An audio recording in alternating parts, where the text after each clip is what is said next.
Hello, friends. I'm Shantanu, your coach, and today we are going to cover Indian Evidence Act 1872. सबसे पहले हम इसमें act का जो इंट्रोडक्शन है वो देखेंगे। Name of this act is Indian evidence act 1872। तो बहुत ही पुराना एक्ट है, ये ब्रिटिशर्स के जमाने का एक्ट है। और आज की डेट में अगर आप देखें तो this act extends to whole of India and this is effective since 1st of September 1872. There are total 167 sections which are divided into 11 chapters. अब इस एक्ट में क्या दिया है, बेसिकली क्या दिया है वो पहले आप समझ लीजिए। और ये पूरा एक्ट जो है ये पूरा ही टेक्निकल एक्ट है, टेक्निकल टर्म्स इसमें यूज होंगी। तो आपको एक बैकग्राउंड जो कोर्ट प्रोसीडिंग्स है उसका जो बैकग्राउंड है वो पहले माइंड में सेट करना पड़ेगा, उसके बाद ये एक्ट को आपको समझना पड़ेगा। तो सबसे पहले तो देखिए, this act contains the general rule. What this is? General rules of evidence. Evidence का मतलब होता है सबूत, साक्ष्य। उसके जनरल रूल्स दे रखे हैं कि एविडेंस को आप कैसे कैसे ले सकते हैं कोर्ट में, कैसे ये एक्सेप्ट किया जा सकता है, which are applicable to both. तो ये जो जनरल रूल्स हैं एविडेंस के, this will be applicable to both in civil as well as in criminal matters. तो यहां पर I advise you before we proceed further, आपको एक चीज समझनी पड़ेगी कि हम जो अभी पूरा एक्ट पढ़ेंगे ये बेसिकली कोर्ट से रिलेटेड एक्ट है। और कोर्ट में एक जज है और यहाँ पर प्लेंटिफ है, एक्यूज और साथ में एक्यूज्ड है। और यहाँ पर इनके जो वकील हैं, एडवोकेट्स हैं, वो जिरह कर रहे हैं। And during this procedure we have to see about how a person, how the advocate can produce the evidence and how the court will accept those evidence or will not accept those evidence. Before proceeding further to study this act, आपको सबसे पहले ये जो background मैंने बताया है ये background आपको ठीक से समझना पड़ेगा। So in this courtroom, what advocate will try to do, he will try to produce the evidence. He will try to give the evidence to the judge and will try to prove the allegations and whatever the circumstances he will try to establish with the facts and etc. So first we have to see that most of you have not visited, might not have visited the court, and you might not have seen the trials there. But I just want to tell you that in the movies you must have seen such proceedings in the court. So try to have a base of those movies, that is the background in which you must have before we proceed further. यहाँ पर जो हम बात करेंगे इस पूरी trial में, जो हमको देखना है कि एविडेंस, यानी एविडेंस का मतलब है सबूत। मैंने जैसे पहले ही बताया, ये जो एविडेंस आप प्रोड्यूस करते हैं कोर्ट के सामने, ये एविडेंस किस किस तरह के हो सकते हैं, what are the kinds of evidence and whether these evidence can be accepted by the court or will not be accepted by the courts। तो इसका एक पूरा जनरल रूल्स है एविडेंस का, वही हमको इस एक्ट में देखना है। इसके बाद मैं फिर से बता दूं, क्योंकि ये एक्ट पूरा टेक्निकल है, you have to first read, that is the first understand with the help of this video lecture. And साथ ही साथ आपको जो नोट्स दिए हैं मैंने इसके साथ, इस एक्ट के लिए स्पेशल नोट्स मैंने आपको दिए हैं, वो भी आपको रेफर करना है। ठीक है, तो let's go to the details of this act.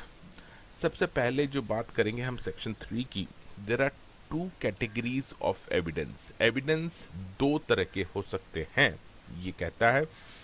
पहला है ओरल एविडेंस और दूसरा है डॉक्यूमेंट्री एविडेंस। नाम से ही काफी कुछ आपको समझ में आ रहा होगा। ओरल एविडेंस जिसमें ओरली आप स्टेटमेंट देते हैं, और डॉक्यूमेंट्री जहां पर आपके पास कुछ डॉक्यूमेंट्स होते हैं जो आप प्रोड्यूस कर सकते हैं।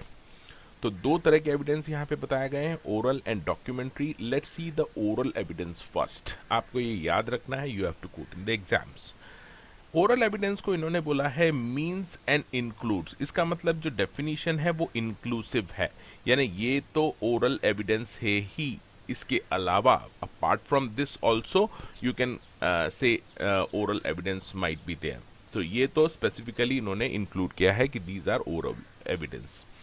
So first they says that oral evidence means and it includes all the statement दे रहे हैं आप which the court permit and required to be made before it। तो यहाँ पर ये जो स्टेटमेंट कहाँ दी जा रही है, कोर्ट में। कोर्ट ने परमिट किया है and you are giving the statement. कौन स्टेटमेंट दे रहा है? विटनेस। विटनेस का मतलब है साक्षी, जिसने वो देखी है, घटनाएं देखी हैं, जो जानता है उसके बारे में, उसको हम बोलते हैं विटनेस। वो एक तरह से स्टेटमेंट दे रहा है कोर्ट के सामने in relation to matter of fact under inquiry. तो जिसके ऊपर जो मैटर ऑफ फैक्ट है उस केस का, उससे रिलेटेड वो स्टेटमेंट दे रहा है कोर्ट में, and this statement is given by the witness. So ऐसी स्टेटमेंट्स को जो कोर्ट के सामने दी जा रही है विटनेस के through, which is related to matter of fact under inquiry will be treated as oral evidence। अब हम बात करेंगे डॉक्यूमेंट्री एविडेंस। तो यहाँ पर भी जो डेफिनेशन है ये इंक्लूसिव है। It means and includes all documents produce for inspection of the court. तो बाद में फिर इन्होंने यही बोला है कि आप डॉक्यूमेंट प्रोड्यूस कर रहे हैं किसके लिए? For the inspection of the court. तो कीवर्ड्स आपको याद रखना है। So whatever documents you are producing for the inspection of the court will be treated as documentary evidence. Now let's see the types of evidence.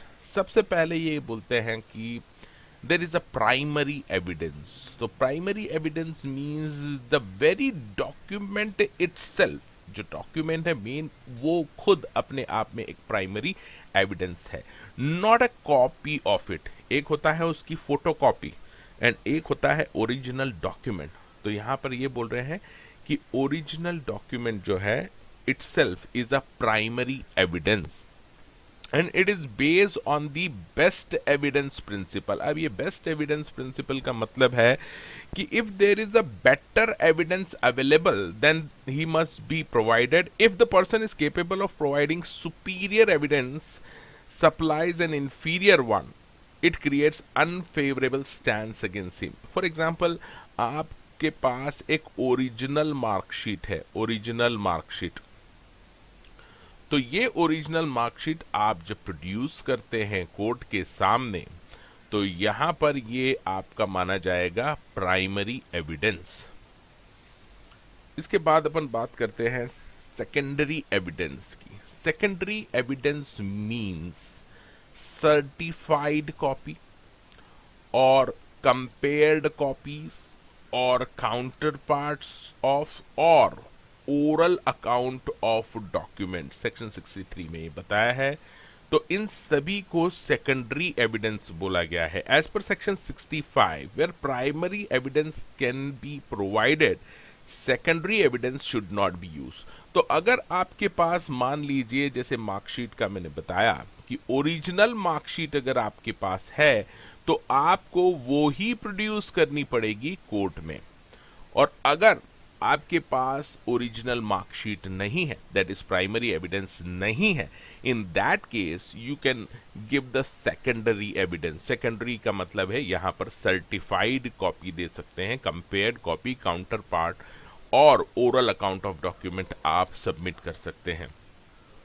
So secondary evidence का rule साफ है कि जब आपके पास प्राइमरी एविडेंस नहीं होता है, चाहे वो खो गया हो, lost, destroyed, otherwise unavailable because it can not easily be moved because of bulk, because it is under control of some public authority control.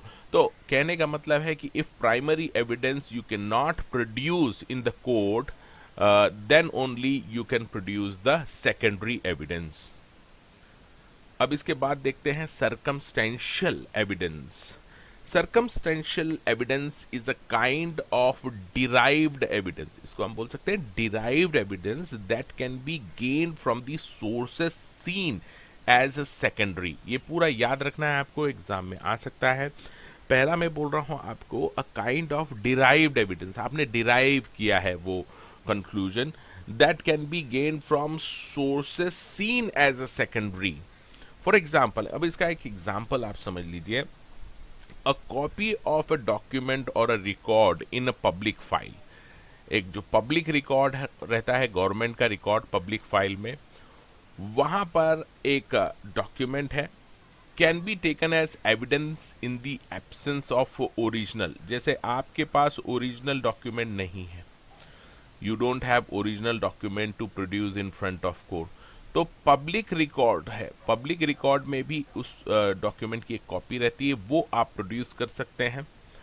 Another example could be that of the state of thing in a particular room where a crime has taken place।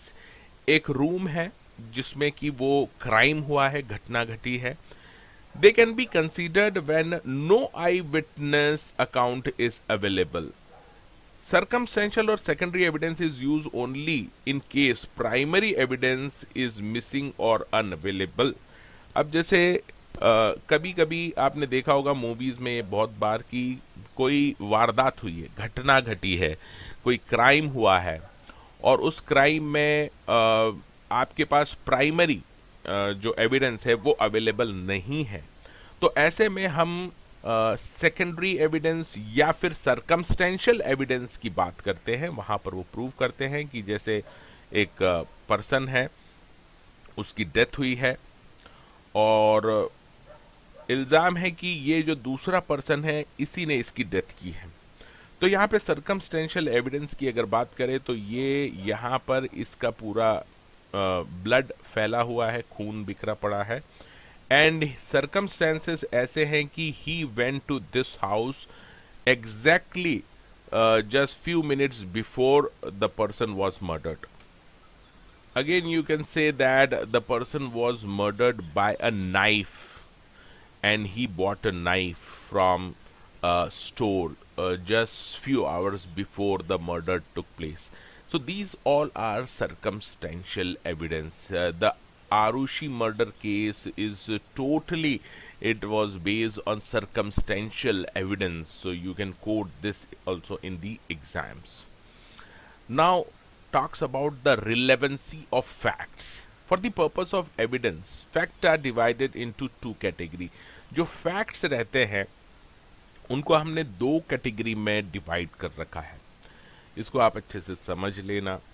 Fact in issue, पहले ये बोलता है fact in issue, the fact which are constituent of litigated right, liability और disability are called facts in issue. Under CPC, CPC का मतलब है code of civil procedure, तो court has to frame the issues on all disputed facts which are necessary in the case. तो जब भी आपने देखा होगा केस कोई बनता है तो सबसे पहले कोर्ट उसमें जो फैक्ट्स हैं, जो फैक्ट इन इशू, उसको फ्रेम करता है कि एक्चुअल में जो राइट्स हैं, लायबिलिटी हैं या फिर डिसेबिलिटी है वो क्या है इस केस की, तो उसी को हम बोलते हैं fact in issue. These are called issues of facts, but the subject matter of an issue of fact is always a fact in issue. ये आपको याद रखना है ये statements. Thus, when described in the context of CPC, that is the Code of Civil Procedure, it is an issue of fact. When described in the language of Indian Evidence Act, it is an fact in issue. तो CPC में हम इसे बोलेंगे issue of facts, and Indian Evidence में इसी चीज को हम बोलेंगे fact in issue. The relevant facts की तरफ देखते हैं हम। फैक्ट इन इशू के बाद relevant facts, in order to prove the existence और non existence of fact in issue, ये फैक्ट इन इशू है या नहीं है, इसको प्रूव करने के लिए there are certain relevant fact which you have to produce. Certain other interconnected facts may be given in the evidence, they are called relevant facts. अब बात करते हैं मीनिंग ऑफ रेस गेस्टी।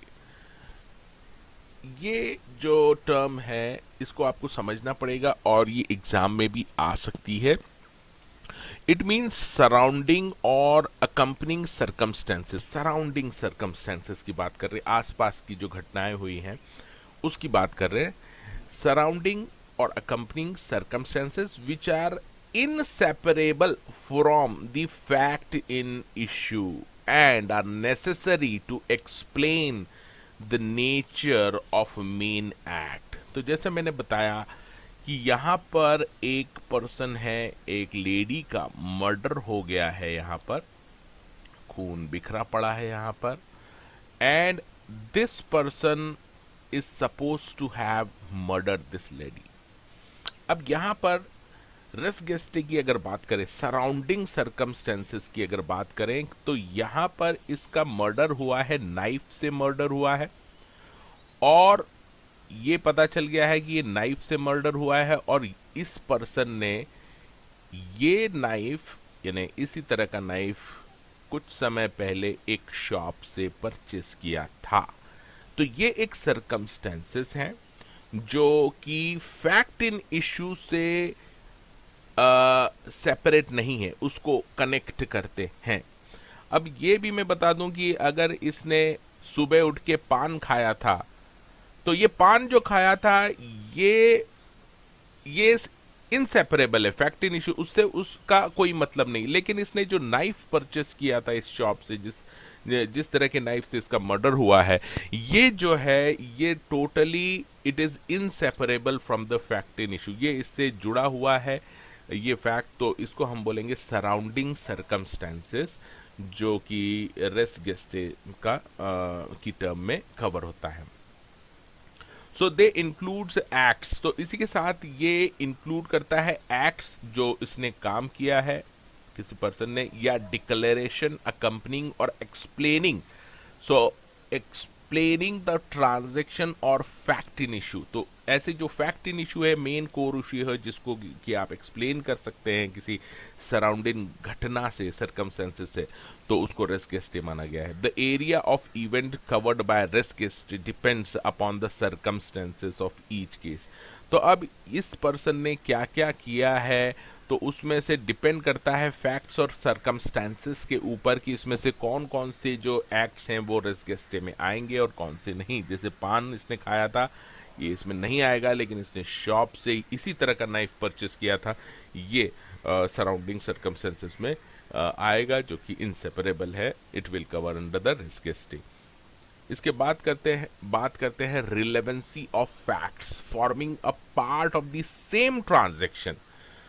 तो कोई फैक्ट रिलेवेंट है या नहीं। आपने कई बार देखा होगा कि कोई कोर्ट में एक एडवोकेट बोलता है कि सर ये उस रात को वहां था, ये वो पार्टी कर रहा था, वगैरह वगैरह, और दूसरा इस वकील इसको ऑब्जेक्ट करता है कि सर इसका इस केस से कोई लेना देना नहीं है। तो फाइनली कोर्ट डिसाइड करता है कि ये जो फैक्ट प्रोड्यूस कर रहा है ये रिलेवेंट है या नहीं। अगर रिलेवेंट है तो ये बोलेगा कि यू मे प्रोसीड, और अगर नहीं है तो ये बोलेगा कि you it is not related and you cannot discuss this matter. So section 6 lays down the requirement of interconnection between the fact in issue and other connected fact. It must be such that they form part of the same transaction. तो जो दो facts हैं, यानी जो बाहर का facts है, वो fact in issue से इस तरह से रिलेटेड हो कि ये दोनों एक सेम ट्रांजैक्शन का ही पार्ट लगे, तो उसको बोला जाएगा रिलेवेंसी ऑफ फैक्ट। जैसे कि हमने अभी पहले भी देखा था कि the person has purchase the knife, तो वो नाइफ और उस लेडी का मर्डर हुआ है उसी नाइफ से, और वो उस घर में विजिट किया था। These facts are relevant facts, ये इनको हम बोलेंगे relevant facts, because these are related to each other so as to form a part of the same transaction. अब यहां पर अगर देखें कि ट्रांजैक्शन क्या है, तो ट्रांजैक्शन में be defined as a group of facts so connected together, so connected so as to be referred to a single legal name as a crime or a contract or a wrong or any other subject of inquiry which may be in issue. तो transaction को यहां पर इन्होंने बोला है group of fact so connected together to as can be referred by single name as a crime. अब यहां पर एक केस हुआ था रतन वर्सेस क्वीन का।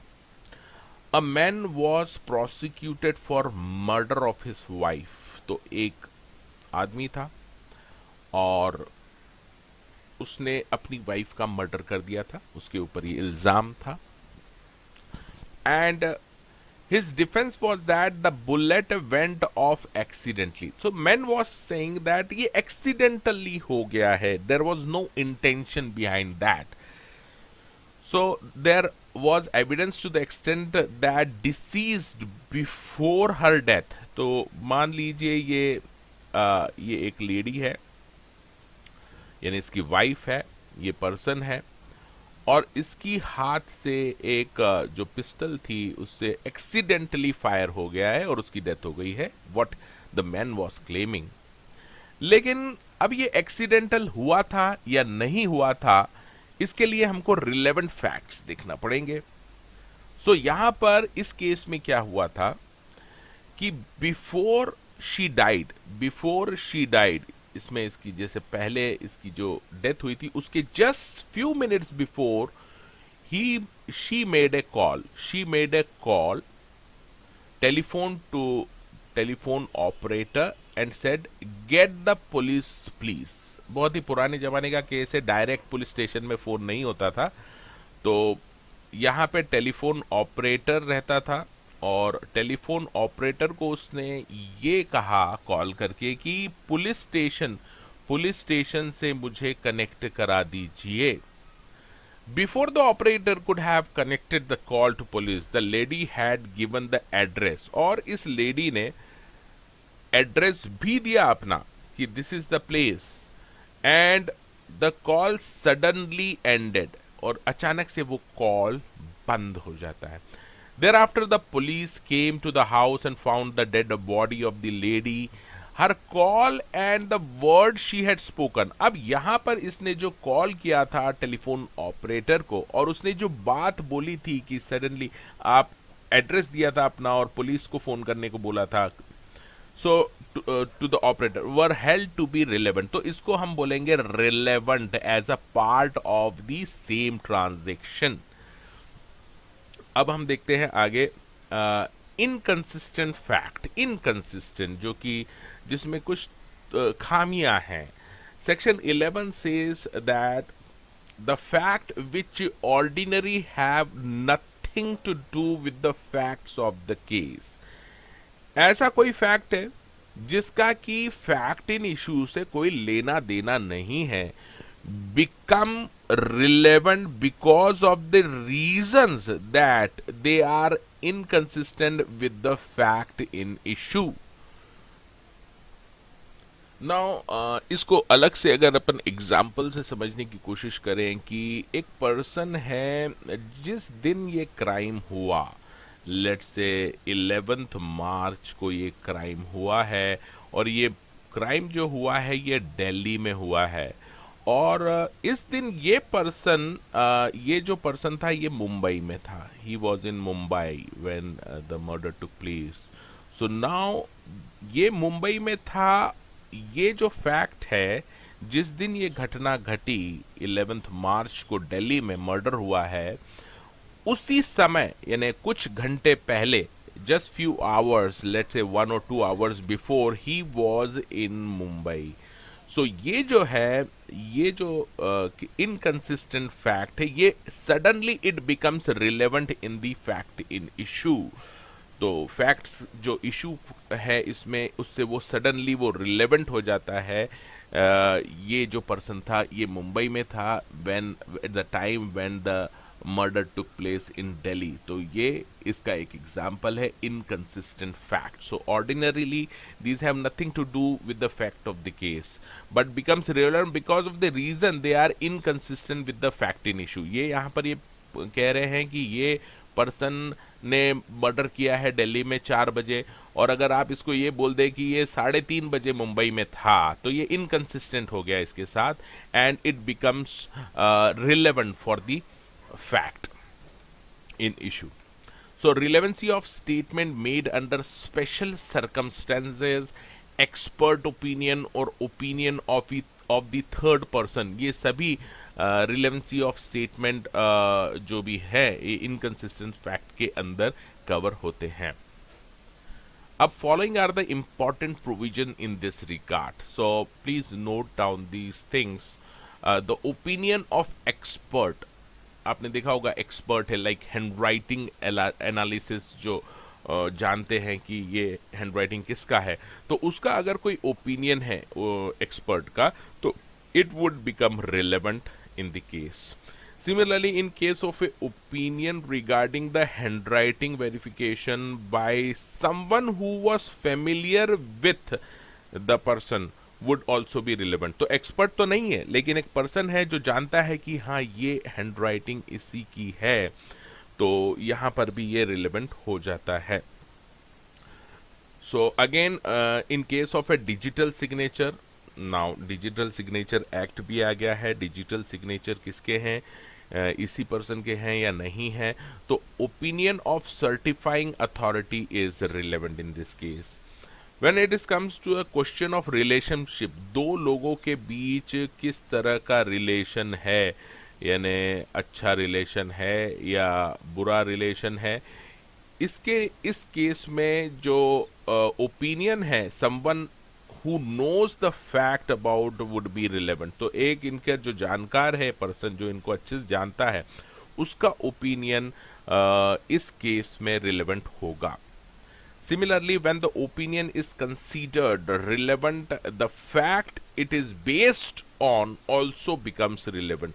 तो ओपिनियन अगर रिलेवेंट है, तो जिस फैक्ट के ऊपर बेस्ड है ये ओपिनियन, ये ऑल्सो रिलेवेंट हो जाता है. जैसे इसकी हैंड राइटिंग जो है वो भी रिलेवेंट हो जाएगी, जो एक फैक्ट है. अब यहाँ पे हम बात करेंगे हैंड राइटिंग एक्सपर्ट की. Section 73 says that comparison of signature, seal, handwriting of a person is allowed. तो कोर्ट क्या है अलाउ कर सकती है ये पता करने के लिए कि ये पर्टिकुलर डॉक्यूमेंट, इसमें जो भी लिखा है ये इस पर्सन का है या नहीं.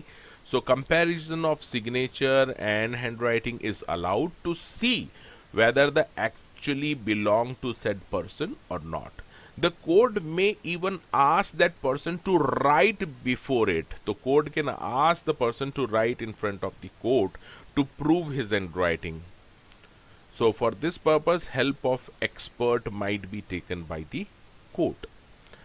इसी के साथ हम देखेंगे there are special provision as to evidence relating to electronic record. Electronic record का ज़माना है आजकल, पेपरलेस वर्क हो चुका है, तो यहाँ पर भी कुछ इंपॉर्टेंट प्रोविजन इंसर्ट किए गए हैं.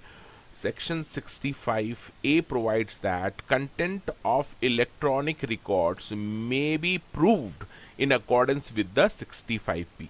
तो अगर आपके पास कोई इलेक्ट्रॉनिक रिकॉर्ड है, ईमेल है, एक्सेट्रा है, तो उसको भी आप कोर्ट में प्रोड्यूस कर सकते हैं.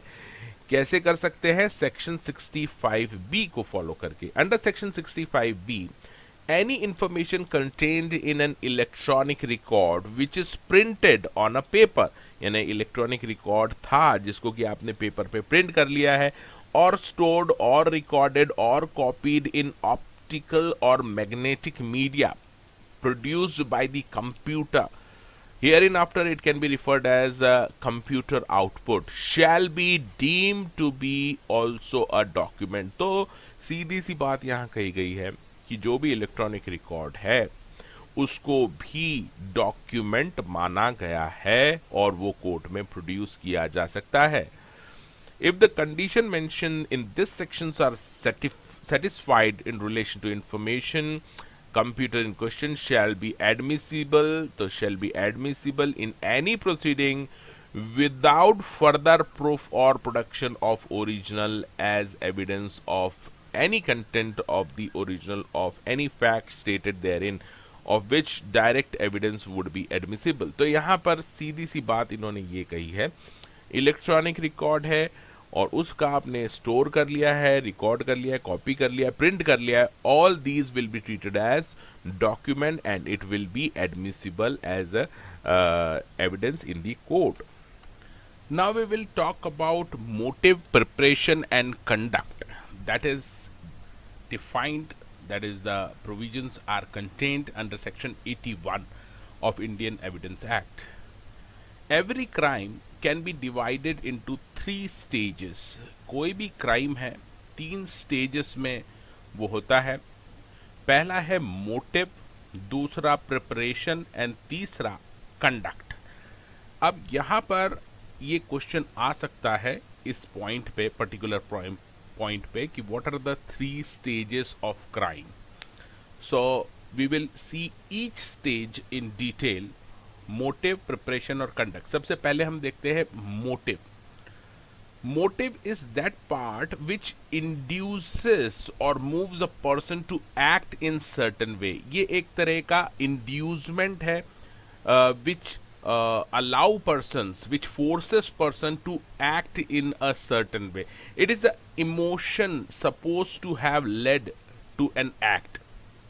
There can be no action without motive which must exist for every voluntary act. अगर आप इसको सिंपल लैंग्वेज में देखें तो कोई भी काम बिना इच्छा के नहीं होता है. There should be one thought which comes in your mind first of all, then only the action takes place. So first they says there should be motive. In every crime there should be, the first stage is the motive which induces person to act in a certain way.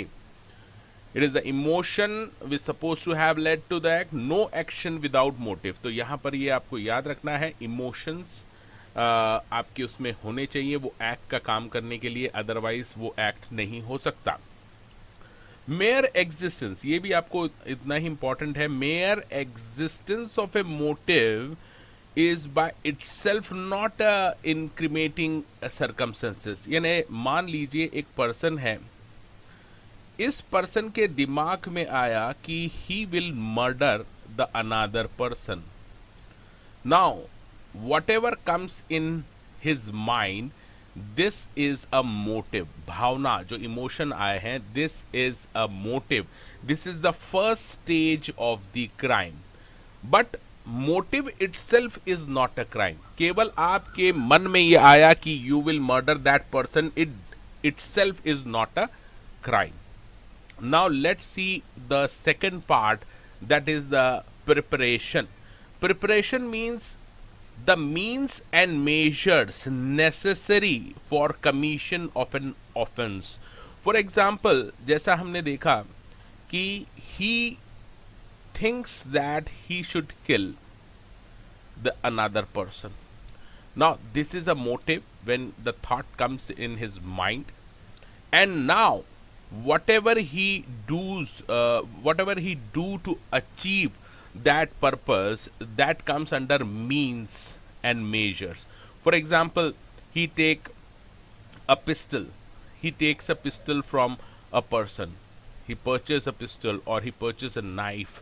So these are the means and measures which are necessary to commit that particular crime. So preparation means means and measure.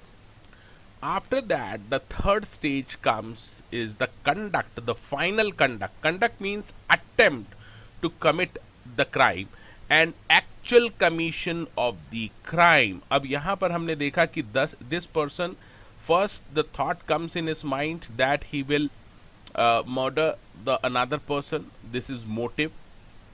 Then he buy a pistol he buys. This is preparation. And finally conduct. So in conduct, even he fires at him, this is an attempt to commit the crime, or he actually fires at him, that is the shot is exactly on the body of that other person, he dies, his actual commission of crime. And the attempt to commit that, he goes into this place and he will try to fire, that is a attempt to commit the crime. So this is the third stage, that is the conduct. Now we will see the admission and confession, इसके ऊपर भी question exam में काफी पूछे जाते हैं. So first we will see the meaning of admission which is given under section 17. ये school का एडमिशन नहीं है, ये आपको याद रखना है. Here you are admitting certain things, that is we call it admission under section 17. Admission is a statement given by a person admitting a fact. So it's a statement given by a person admitting a fact which suggests as to the existence of his liability.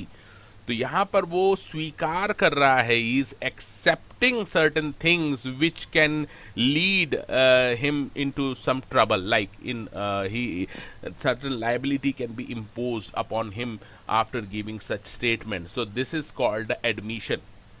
For the applicability of this provision, admission must be against the interest of the maker. For example, this person admits that yes, I had borrowed 50,000 rupees from C. Now once he admits this fact, then there is a liability that he will repay this 50,000 rupees to that person. So this is an admission. So the important thing you have to remember here, the admission works against the interest of the maker. Now we will talk about the meaning of confession. We will talk about the meaning of confession. Now the word confession is not defined in the Indian Evidence Act. ये भी आपको point याद रखना है, exam में आ सकता है. Hence the definition of admission is given under section 17 also applicable to confession. तो admission को ही आपने extend किया है confession के लिए. Confession is a statement. It is also a statement just like admission. A statement given by accused admitting a guilt. So here the focus is on guilt. He has admitted a guilt. If confession is made to the court, अगर ये confession court के सामने करता है तो इसको कहा जाता है judicial confession. And where the confession is made to a person outside the court, then it is called extrajudicial confession. तो इसके ऊपर भी क्वेश्चन आ सकता है. जुडिशियल कन्फेशन कोर्ट के अंदर और कोर्ट के बाहर किसी दूसरे पर्सन के सामने अगर आप करते हैं कन्फेशन, तो इसको बोलते हैं extra judicial confession. Now let's see the difference between the admission and confession. So admission are the genus of which confession are species. इसका कहने का मतलब है कि confession is a special form of admission. मान लीजिए इतनी चीजें हैं, these are the things, these are called admissions. मान लीजिए इनको admissions माना गया है, तो इनमें से कुछ खास ऐसे admissions हैं, these will be treated as a confession. That is the special form of admission. So any confession is inevitably a admission. तो वो एक admission का ही एक special part है confession. It is a special form of admission. You have to remember that. This can be asked in the exam as well. Now the main points of difference between them are as follows. अगर हम इसके points of difference देखें तो एक एक करके हम देखते हैं. पहले admission को देखेंगे, फिर हम confession को देखेंगे. Now first let's see the admission. Admission may be oral. Orally आप दे सकते हैं. May be word use हुआ है. It may be under the compulsion also. Forcefully भी ये admission हो सकता है. It may be made by anybody. And it can be on behalf of any other person. It is allowed in civil as well as criminal cases. Both civil और criminal में ये allowed है admission. And it is need not be a confession. तो admission confession ही ऐसा जरूरी नहीं है. Now we will see about the confession. The first thing is that the confession is orally होता है confession. It is recorded, record किया जाता है, writing, and it is signed by the parties. It has to be voluntary. यहाँ पे कोई force use नहीं होगा, आप voluntary दे रहे हैं, freely, free minds. It shall be by accused only. केवल accused person है जिसके ऊपर इल्जाम लगा है वो ही confession कर सकता है. Has to be done by self only, यानी वही मतलब हो गया, एंड कैन बाइंड इवन को अक्यूज, अगर इसने कुछ कन्फेस किया है अक्यूज ने, तो ये दूसरा पर्सन जो इसके साथ मिला हुआ था उसके ऊपर भी बाइंड हो सकता है। Available only in criminal cases, तो एडमिशन दोनों में चलता है, सिविल में, क्रिमिनल में, और कन्फेशन हम जो ये अवेलेबल रहेगा, it is only in criminal cases. All confessions are admissions, तो जैसे मैंने पहला भी बताया कि ये एक स्पेशल फॉर्म ऑफ एडमिशन है, तो this is a confession if these are the admission, so any confession has to be admission first. ये इसके जो इम्पॉर्टेंट पॉइंट हमने देखे, इसमें सबसे इम्पॉर्टेंट अगर आप बात करें सेक्शन 24, जैसे हमने पहले भी देखा था, the confession should be free and voluntarily, इसमें किसी भी तरह का प्रेशर नहीं होना चाहिए। Confession must not be caused by inducement, threat और promise, it should be totally 100% voluntary. Then we will talk about the confession made to police officer will be irrelevant and inadmissible. So section 25 says that any confession made to a police officer will be irrelevant and inadmissible. आपने देखा होगा कि किसी को भी जब पकड़ा जाता है तो first he gets under the police custody, और पुलिस कस्टडी में जो भी वो कन्फेशन करेगा this will be irrelevant in the court, court में उसको नहीं माना जाएगा, क्योंकि पुलिस उसको प्रेशराइज करा सकती है, और इसीलिए ये कुछ भी कन्फेस करता है अगर पुलिस स्टेशन में, it will be irrelevant and inadmissible in the court. ये आपको क्वेश्चन आ सकता है, सेक्शन भी याद रखना है 25। Now let's see section 26. Section 26 provides that confession made to police officer in the immediate presence of magistrate, ये याद रखना है, magistrate की presence में दे रहा है, वो confession कर रहा है पुलिस ऑफिसर के सामने, then it will be admissible. So presence of magistrate is there at the time of confession to police officer, the magistrate is present, then such confession can be admissible. It may be noted that a civil judge is not a magistrate. याद रखना है, जो civil judge रहता है वो magistrate नहीं रहता है। A civil judge has a power under CPC, यानी सिविल प्रोसीजर कोड में सिविल जज के पास पावर रहती है, where a magistrate exercise power under criminal procedure code. The section 26 is applicable only when the confession is made in the presence of magistrate. हमने पहले ही देखा कि कन्फेशन जो है वो क्रिमिनल केसेस में ही एप्लीकेबल होता है, तो क्रिमिनल केसेस में मजिस्ट्रेट आता है, और इसीलिए मजिस्ट्रेट के सामने अगर आपने कुछ कन्फेशन किया है इट विल बी एडमिसिबल। याद रखना है, सिविल जज के सामने अगर आप कन्फेशन करते हैं it is not admissible. It may be further noted that section 26 is an exception to 25. 25 का exception है, इस तरह से भी क्वेश्चन आ सकता है कि 26 is an exception of 25. Yes, because 25 says that any confession made in front of police officer is inadmissible, irrelevant. Whereas 26 that 6 says that if at the time of confession to police officer magistrate is also present, then it will be admissible confession. Now if we see again section 27 comes and it says that provides that a statement in the form of confession to a police officer will be admissible. ये फिर आके बोलता है कि admissible हो सकता है confession अगर पुलिस ऑफिसर के सामने दिया है, provided that the statement lead to discovery of a fact connected with a crime. Discovery of a fact connected with a crime. तो कन्फेशन में ऐसी कुछ नई डिस्कवरीज हो रही है, कनेक्टेड है जो क्राइम से, तो ऐसे में ये कन्फेशन एडमिसिबल हो सकता है जो पुलिस ऑफिसर के सामने दिया है। एक एग्जांपल देख लेते, a confession to police that he has murdered B.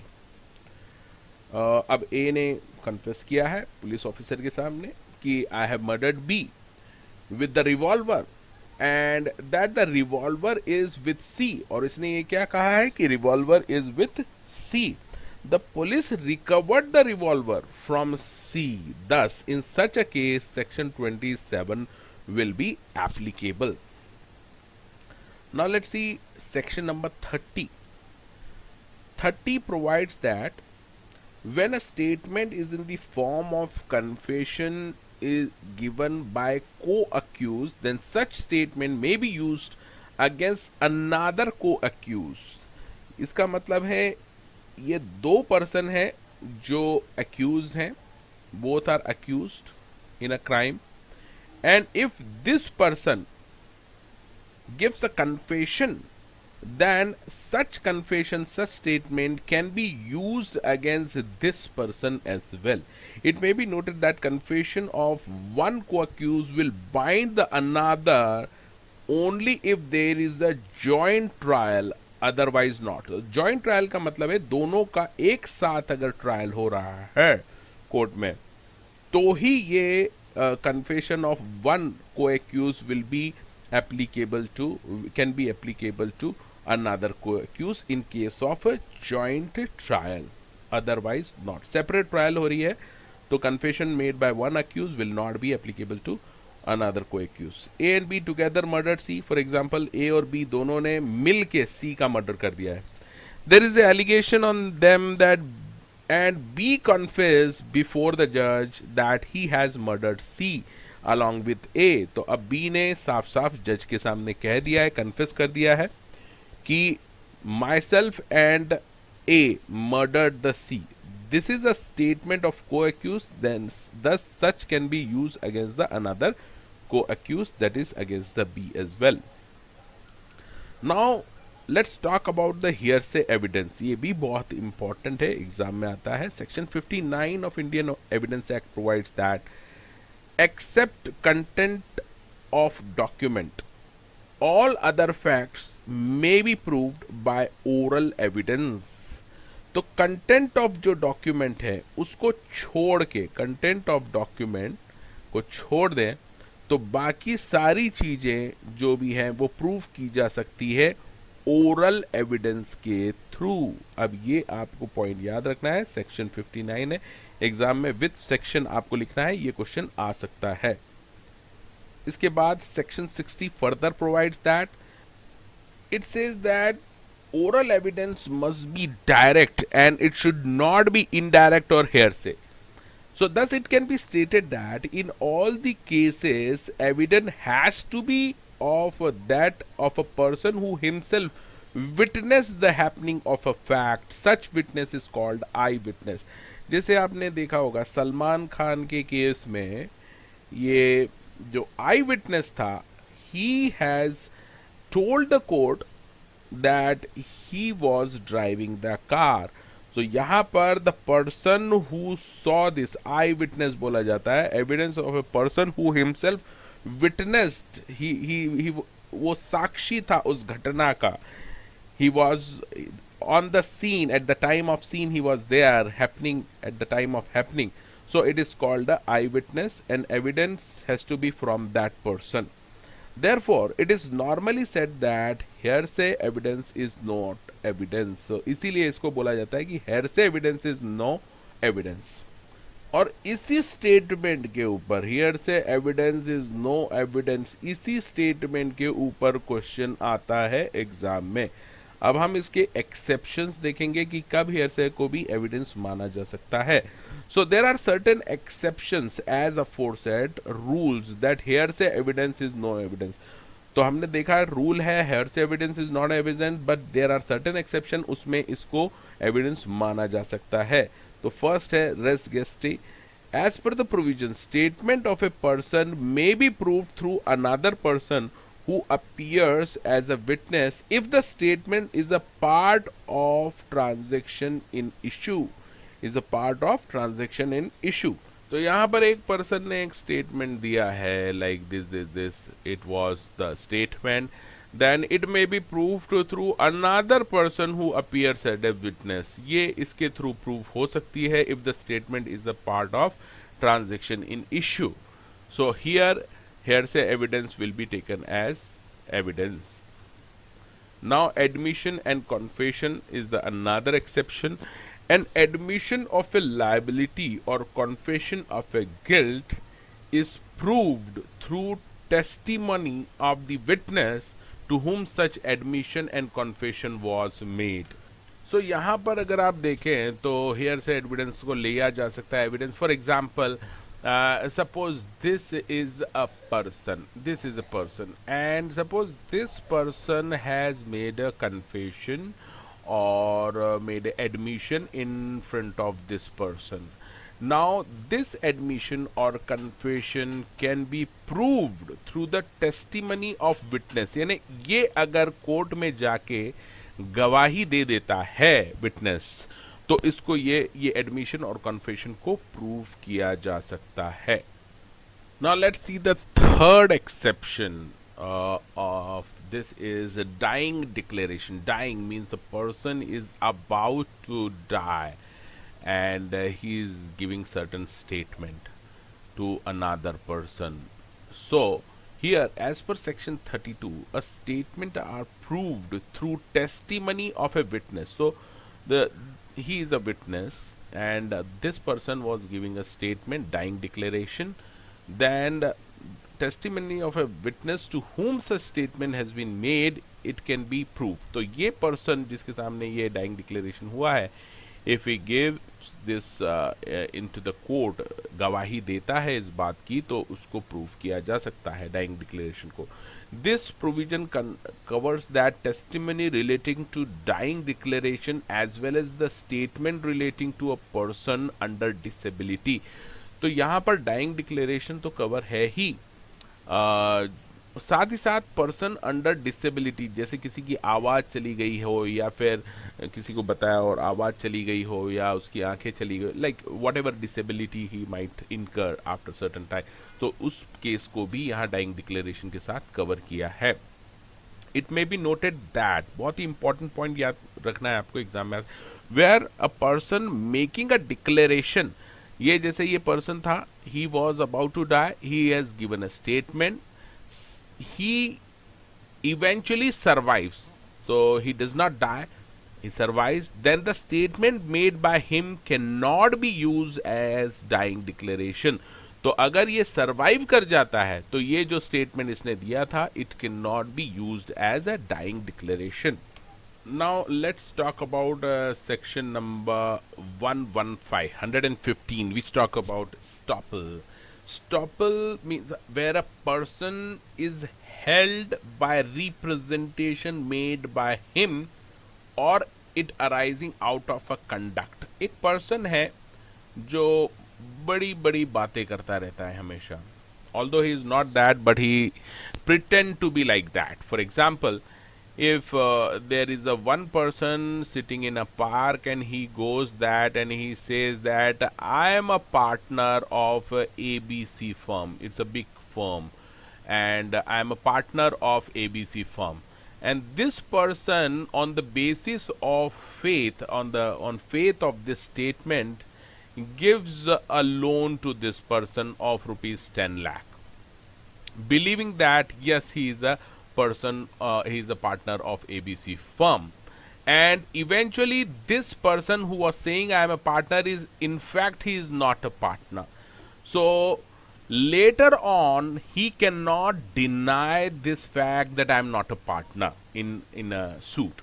So try to understand that here a person is making certain statement or it is representation is out of a conduct, his conduct, the fact constituting the estoppel will be relevant and admissible. तो यहाँ पर जो भी इसने कहा है कि I am a partner of so and so firm, he cannot deny this fact later on, it will be admissible in the court.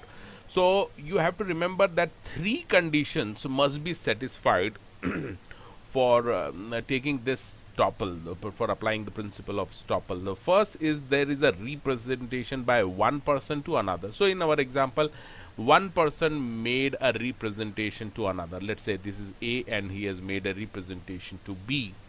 The other person have acted upon the said representation. So A has told that I am a partner of ABC firm and want 10 lakh rupees to borrow, and B has acted on this. He is assuming that he is a partner, he has given 10 lakh rupees.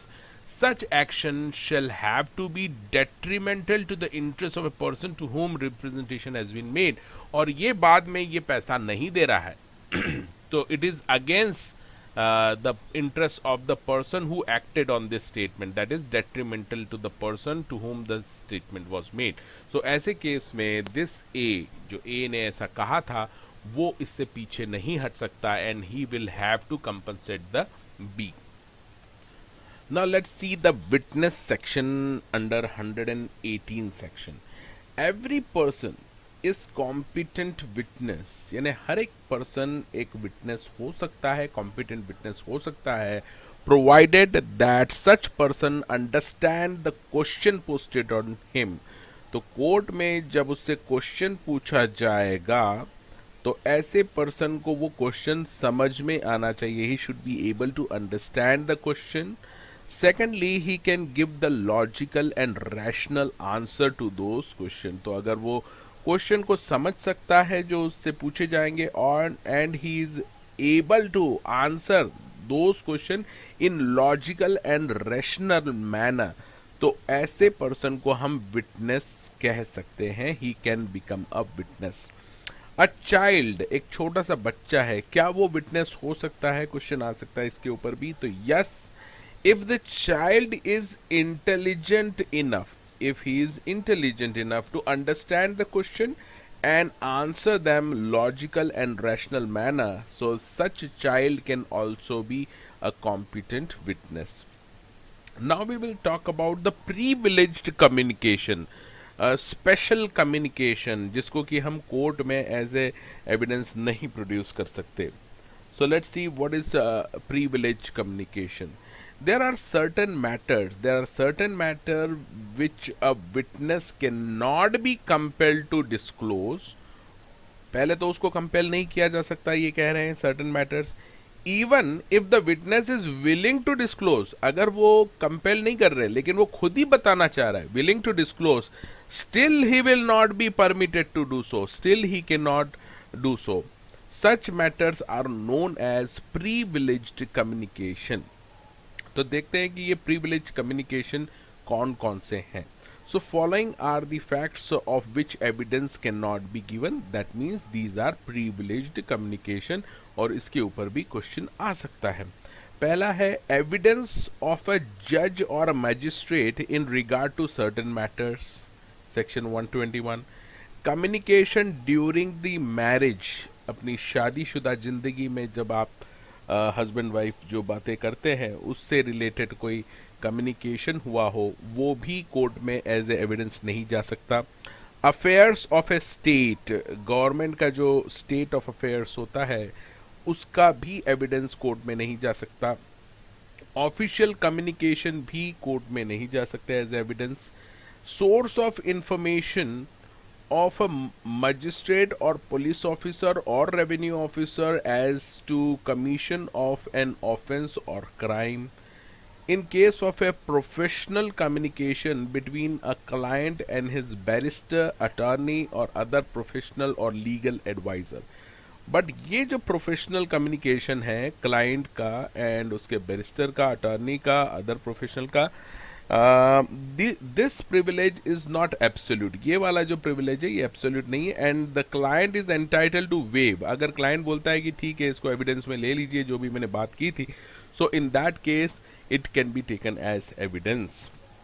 ये points आपको याद रखना है privilege communication के and these can be asked in the exams. इसमें से कुछ एक पॉइंट हम डिस्कस करने वाले हैं यहाँ पर. Communication during the marriage, section is 122. 122 prevents communication between husband and his wife from being disclosed. ये एक पर्सनल मैटर रहते हैं हस्बैंड वाइफ के और वो बाहर डिस्क्लोज नहीं किए जा सकते as a matter of public policy. Thus a wife or husband cannot be permitted to disclose what her husband or his wife respectively has stated with regard to matters in issue. Such communication remains protected even after the divorce. तो even divorce हो जाता है उसके बाद भी वो अपनी पुरानी बातें जो हुई थी वो डिस्क्लोज नहीं कर सकते. However communication made before the marriage और after the divorce are not protected. इसको इसके ऊपर क्वेश्चन आ सकता है। मान लीजिए बिफोर मैरिज कुछ कम्युनिकेशन हुआ था हस्बैंड और वाइफ के बीच, यानी आज जो हस्बैंड और वाइफ है उसके बीच पहले कुछ कम्युनिकेशन हुआ था, ये कम्युनिकेशन प्रोटेक्टेड नहीं है और ये एडमिट हो सकता है as evidence. Even after divorce, divorce के बाद कुछ कम्युनिकेशन हुआ है, ये भी प्रोटेक्टेड नहीं है, ये भी यूज किया जा सकता है एज एविडेंस।